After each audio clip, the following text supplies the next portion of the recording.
गेहुआ धोआए लागल, चौरा छटाए लागल।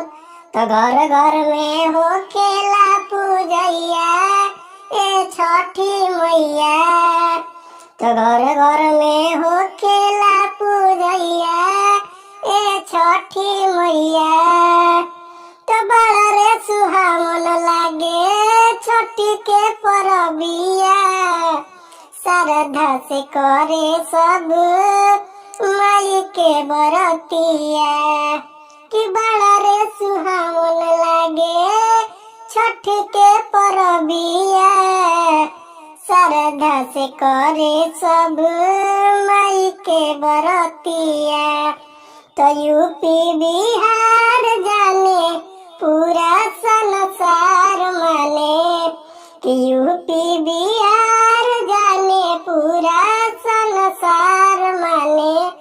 और घ देवेली तिवैया ए छठी मैया। तो घर घर में होखेला पूजा